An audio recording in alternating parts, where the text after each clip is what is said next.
is the Rosetta Stone. It was the key to understanding Egyptian hieroglyphics, and it is one of the most precious and valuable treasures of the British Museum. It was buried for centuries until French soldiers found it, realised what its significance might be. For over 2 centuries, the Rosetta Stone has guarded its secrets, holding the key to an ancient world. Now, cutting-edge AI has decoded its hidden messages, and what emerged is far more chilling than anyone imagined. The revelations challenge history, power, and belief, exposing truths that were buried for millennia. What the stone has whispered across time is finally coming to light, and it's terrifying. Strange appearance and discovery. In July 1799, near the Egyptian port city of Rosetta, French soldiers under Colonel Dupuy were fortifying Fort Julien when Lieutenant Pierre-François Bouchard made an extraordinary discovery. Among the rubble, he noticed a partially buried stone slab. At first, it appeared to be a simple black stone, but closer inspection revealed 3 distinct inscriptions carved across its surface. Though early reports described it merely as a curious slab with writing, the find would later prove to be one of history's most important archaeological discoveries. Following the French defeat in Egypt, the stone was handed over to British forces in 1801 and catalogued as an ancient artifact, quickly attracting the attention of scholars and collectors. To enhance readability, the inscriptions were treated with white chalk, and a protective layer of carnauba wax was applied to prevent damage from visitors. This treatment dramatically altered the stone's appearance, making it seem almost entirely black. For decades, scholars, tourists, and even textbooks assumed the slab was made of black basalt, unaware that the dark color was a result of human intervention rather than its natural composition. It was not until 1999 that experts undertook a careful cleaning of the stone, removing the chalk and wax for the first time in centuries. This revealed its true appearance, a dark grey stone with a subtle crystalline sparkle. Detailed geological analysis identified it as granodiorite, a coarse-grained rock quarried at Gabal Tingar near Aswan. A faint pink vein running across the top left corner of the slab further confirmed its origin, matching known features of granodiorite from that region. The revelation corrected centuries of misunderstanding about the stone's composition and underscored the skill and craftsmanship involved in its creation. What had seemed to be a simple black slab was, in reality, a carefully selected and polished monument, designed to preserve messages across millennia. The Rosetta Stone's discovery and subsequent studies not only unlocked the secrets of ancient Egyptian writing, but also highlighted the meticulous work of the people who created it, blending artistry, geology, and history in a single remarkable artifact. Scholars soon realized that the stone was not just a decorative artifact, but a message meant to bridge cultures and communicate authority. Its inscriptions eventually became the key to decoding the language of an entire lost civilization, unlocking secrets of writing that had been silent for thousands of years. A fragment of history. The stone was a large, heavy block that immediately commanded attention. It stood about 3 feet and 8 inches tall and measured 2 feet 5 inches across. Its thickness was just over 11 inches, and its weight was immense, around 760 kilograms, nearly 1,700 pounds. The front surface of the stone was polished, displaying the inscriptions clearly, while the back remained rough and unfinished, giving a glimpse into the methods of ancient stonework. What made the stone truly remarkable was its 3 separate scripts. The top portion was inscribed with ancient Egyptian hieroglyphs in the Middle Egyptian style. This old-fashioned form had been chosen for formal and religious texts, emphasizing the stone's official purpose. The middle section carried the Demotic script, which had been the common, everyday language during the Ptolemaic period. Finally, the bottom section was written in ancient Greek, which had served as the administrative language in Egypt under the Ptolemaic rulers. Despite the differences in script, the inscriptions all conveyed a single decree, deliberately written in 3 languages to ensure it could be understood by multiple audiences.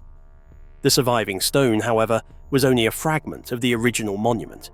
Efforts to locate missing pieces in Rosetta proved fruitless, leaving gaps in the text. The hieroglyphic section suffered the most damage, with only the last 14 lines remaining, many of them broken or eroded. The demotic section survived better, with 32 lines still visible. The first 14 only slightly damaged. The Greek portion was the most complete, with 54 lines in total, and the first 27 preserved in full. Scholars had estimated the original appearance of the stele by comparing it to other similar decrees, such as the decree of Canopus from 238 BC. These comparisons suggested the stone had originally been much taller, possibly carrying an additional 14 to 15 lines of hieroglyphs.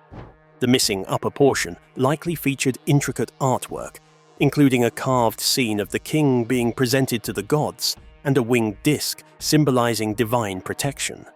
Such details reinforced the stone's dual purpose as both a political and religious statement, designed to impress and convey authority.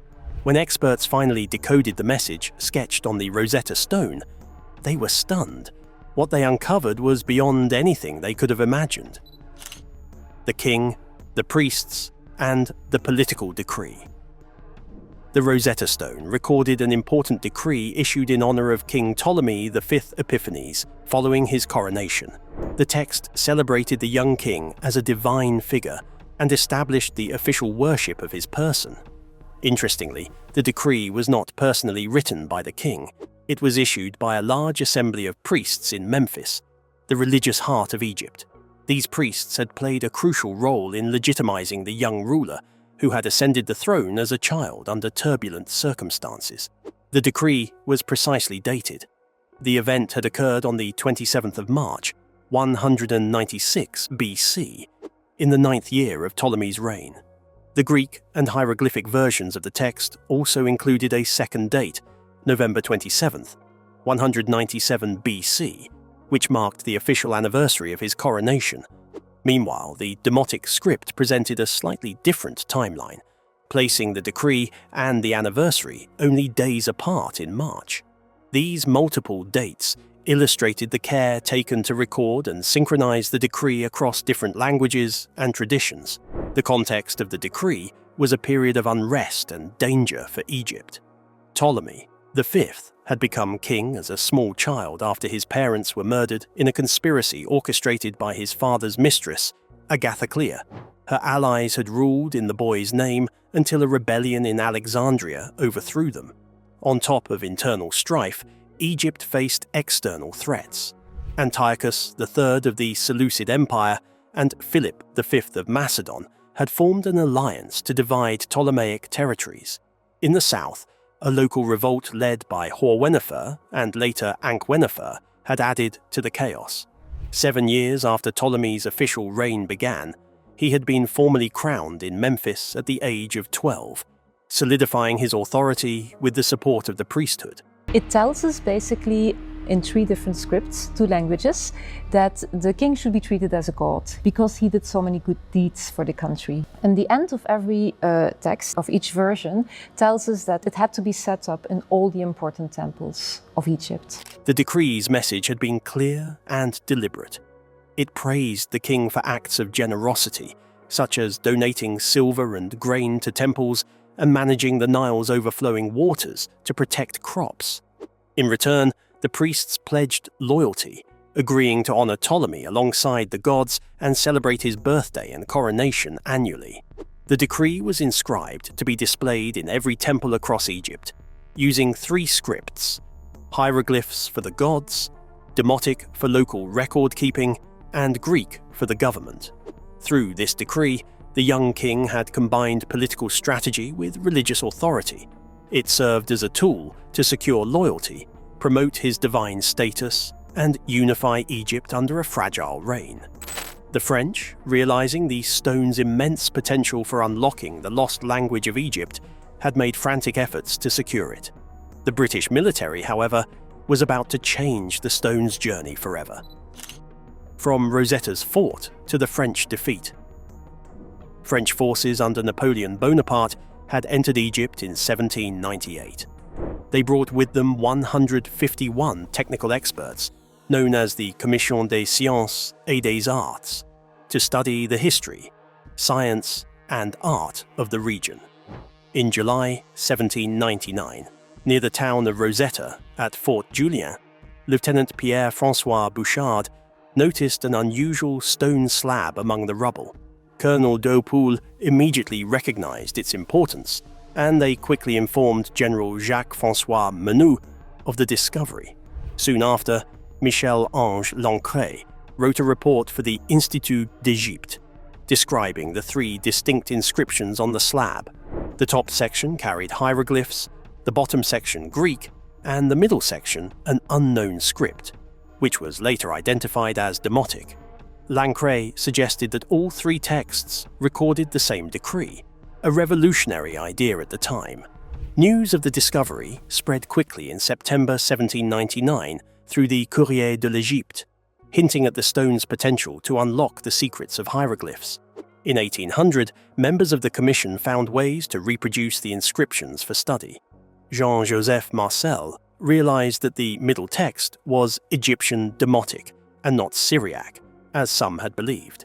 Nicolas Jacques Conté used the stone like a printing block to create copies, while Antoine Galland produced prints using a different technique. These reproductions were sent to Paris, giving European scholars their first opportunity to examine the texts closely. Meanwhile, French troops continued to fight against British and Ottoman forces.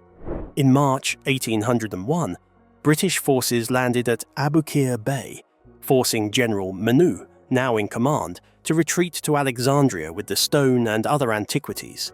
After a prolonged siege, Menou finally surrendered on August 30th, 1801, handing over the city and its treasures.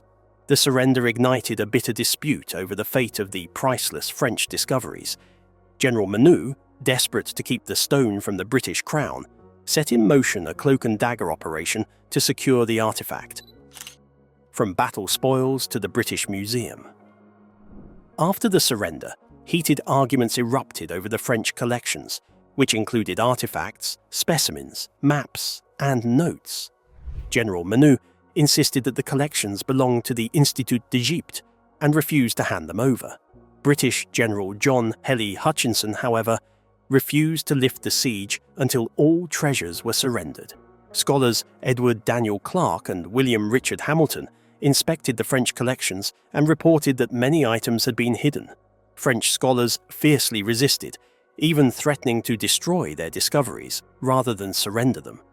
Hutchinson declared that everything now belonged to the British Crown. Menou attempted to claim the Rosetta Stone as his personal property, but Hutchinson rejected the claim. The formal transfer of items, including the stone, was documented in the Capitulation of Alexandria. The exact details of how the stone left French hands remained uncertain. Colonel Tompkins Hillgrove Turner, the escort officer, claimed that he personally took the stone from Menou and carried it away on a gun carriage. Clarke, however, gave a different account, describing how a French officer secretly led him and others behind Menou's residence, where the stone had been hidden under protective coverings among Menou's baggage. Clarke reported that they informed Hutchinson, and the stone was officially taken into British control. Turner sailed with the Rosetta Stone on the captured French frigate HMS Égyptienne, arriving at Portsmouth in February 1802. He presented it, along with other antiquities, to King George III. The king directed that the slab be placed in the British Museum. Before its final placement, Turner arranged for the stone to be shown to scholars at the Society of Antiquaries of London on March 11, 1802. The artifact, which had begun as a chance discovery among rubble at Fort Julien, now began to change the course of history as copies of its inscriptions were rapidly carried across Europe, giving scholars their first opportunity to study the mysterious texts. Although the stone was now a public curiosity in London, centuries of misguided theories had made the task of actually reading the hieroglyphs seem impossible. It would take a handful of dedicated scholars to finally unravel the first clues hidden within the 3 inscriptions. the first cracks in the code. The ability to read hieroglyphs had gradually disappeared after the fall of the Roman Empire. By the 4th century AD, few in Egypt could understand the ancient symbols. The last known hieroglyphic inscription, the Graffito of Esmetacom at Philae, was soon followed by the final Demotic texts. For centuries, Greek and Roman writers had regarded Egyptian writing as purely decorative, influencing later generations of scholars. Horapollo's 5th century Hieroglyphica, though widely read, contained numerous errors and perpetuated confusion for centuries. By the 17th century, Athanasius Kircher referred to the problem as the riddle of the Sphinx, highlighting the enduring mystery surrounding the script. The discovery of the Rosetta Stone finally provided a direct key. The Rosetta Stone is a stela that was probably set up in a temple. The text inscribed on it is a priestly decree that was issued on the 27th of March, 196 BC. Linking a known language, Greek, to the Egyptian scripts. Early translations of the Greek text were attempted despite the challenges of official and religious terminology from the Ptolemaic era. Stephen Weston produced the translation in 1802, followed by Hubert Pascal Amelhon in 1803, while Richard Porson worked on reconstructing the damaged lower right corner of the text. Attention soon turned to the little-known Demotic script. Swedish diplomat Johann David Åkerblad and French Orientalist Antoine Isaac Silvestre de Sacy collaborated on analyzing the Demotic alongside the Greek, successfully identifying 5 names, including Ptolemaios and Alexandros. Åkerblad even published an alphabet of 29 letters, over half of which were correct. However, progress was limited because they did not yet understand that Demotic combined phonetic, ideographic, and symbolic elements, rather than being purely alphabetical. The crucial breakthrough came when Silvestre de Sacy suggested that Thomas Young examine the cartouches, the oval enclosures in the hieroglyphic text. Earlier scholars, including Georg Zoeger and Jean-Jacques Barthélemy, had proposed that these likely contained foreign royal names written phonetically. Young successfully identified the sequence of characters for Ptolemaios, demonstrating that phonetic hieroglyphs could represent proper names. He also observed strong resemblances between phonetic hieroglyphs and Demotic characters, correctly concluding that Demotic was partly phonetic and borrowed ideographic symbols from hieroglyphs. Young published his findings in 1819 in the Encyclopaedia Britannica, marking a major step forward in understanding the ancient Egyptian writing system. His work laid the foundation for the later breakthroughs of Jean-François Champollion, ultimately leading to the complete decipherment of hieroglyphs and the unlocking of Egypt's long-lost literary and historical record. Despite this groundbreaking progress by Young, the final, all-encompassing solution remained elusive. The mystery waited for the true pioneer who could prove that phonetic signs were used not only for Greek names, but for the names of the ancient Egyptian pharaohs themselves. Champollion's triumph and the unlocking of ancient Egypt. Jean-François Champollion, a French scholar and teacher with profound knowledge of ancient Egypt, emerged as the central figure in cracking one of history's greatest linguistic mysteries.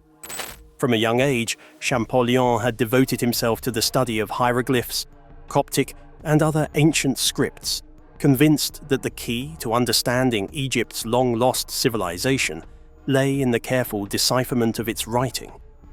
In 1822, after years of study, he turned his attention to inscriptions on the Philae obelisk, which bore the Greek names Ptolemaios and Cleopatra.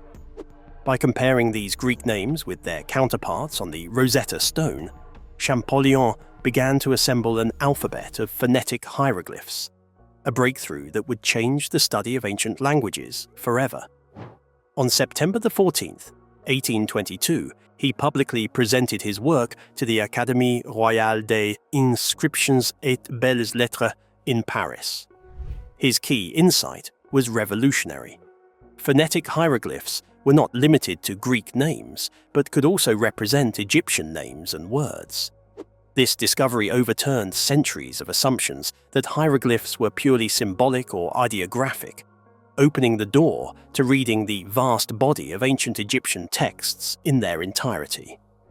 Champollion's theory was confirmed in 1823 when he visited Abu Simbel and identified the cartouches of pharaohs Ramesses and Thutmose. This validation allowed him to expand his research beyond the Rosetta Stone. Drawing from inscriptions on monuments, tombs, and papyri, he systematically developed a grammar and dictionary of ancient Egyptian. His magnum opus, completed posthumously after his death in 1832, cemented his legacy as the scholar who truly unlocked the ancient writing system. Following Champollion's initial breakthroughs, scholars undertook a detailed comparison of all three versions of the Rosetta Stone decree. Champollion and fellow scholar Antoine-Jean Letron collaborated on a fresh translation and analysis, meticulously noting where the Greek, Demotic, and hieroglyphic texts diverged. After Champollion's death, previously missing drafts of his analysis were discovered among the papers of his former assistant, François Salvolini.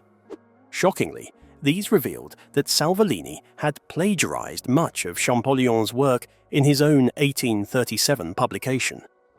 Despite this academic betrayal, Letron eventually published his completed French translation and commentary in 1841, providing scholars with a reliable and authoritative edition. Over the following decades, revised translations of the Rosetta Stone appeared, including the first English version in 1858. Scholars debated which version, the Greek, the hieroglyphic, or a simultaneous creation, should be considered primary. These discussions reflected not only linguistic considerations, but also political, religious, and practical perspectives. The inscriptions did not match word for word. Occasionally, hieroglyphic expressions mirrored the Demotic script, the priests' everyday language, rather than the Greek. This unevenness explained why early researchers had struggled so long. They had expected a straightforward bilingual dictionary, only to encounter a complex, layered system that intertwined symbolism, phonetics, and grammar. Ultimately, the recovery of Champollion's stolen research not only revealed a dramatic episode of academic intrigue, but also provided the first comprehensive side-by-side analysis of the three texts. Thanks to his work, generations of scholars could finally appreciate the intricate sophistication of the Rosetta Stone, a monument that bridged cultures, languages, and millennia. What do you think about these shocking revelations? Drop your thoughts and theories in the comments below. We'd love to hear from you.